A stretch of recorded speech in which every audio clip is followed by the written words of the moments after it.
और ये सोच हमारे भीतर डाली गई डेमोक्रेसी नाम की एक बीमारी के जरिए, उस इंजेक्शन के जरिए, डेमोक्रेसी नाम का जो इंजेक्शन हमको दिया गया।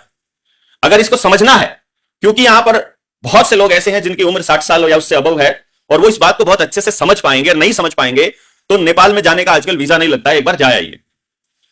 2008 में वहां शाही खानदान को खत्म किया गया, वैसे ही खत्म किया गया जैसे उत्तर प्रदेश में अखिलेश यादव की पुलिस ने मथुरा के अंदर जवाहर बाग में बैठे हुए रुपए के मसले पर भारत की आर्थिक आजादी के लिए लड़ाई लड़ने वाले उन सत्याग्रहियों को, जिसका नेतृत्व रामवृक्ष यादव कर रहे थे, गोलियों से भून दिया गया था। वैसे ही गोलियों से भूना, बिल्कुल एग्जैक्ट सेम टाइप था।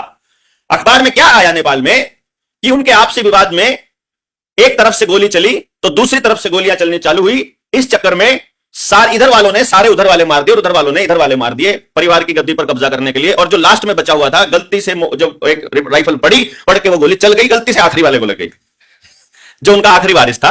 यानी पूरा शाही परिवार खत्म, बीजनाश।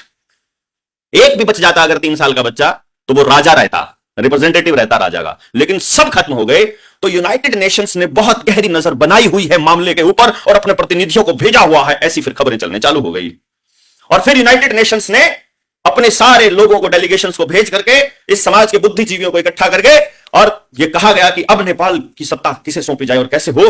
तो डेमोक्रेसी लाने के अतिरिक्त दुनिया में इससे बेहतर कोई व्यवस्था नहीं हो सकती, और नेपाल में प्रजातंत्र को लाने की शुरुआत हो गई। जैसे ही प्रजातंत्र आया, राजसी खजाने से बराबर में नेपाल रिजर्व बैंक आ गया, राष्ट्रीय बैंक आ गए, हर गांव के लोगों का पैसा जमा करने का सिस्टम आ गया।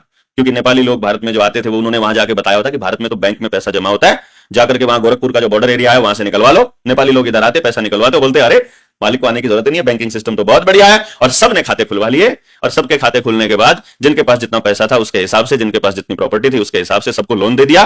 और आज नेपाल में पिछले 16 सालों में, 16 क्या, अभी 2008 से 18 हो गए। अब तो मैं 3 साल पहले गया था, तो मैं वहां के गांव में जाकर देख कर आया था। उन्होंने बताया कि जब राजा मरा तो मेरे गांव में एक आदमी भी कर्जदार नहीं था, और आज के टाइम पर 95% से ज्यादा पूरी आबादी का सारा जमीन, मकान, दुकान कर्जे पे है।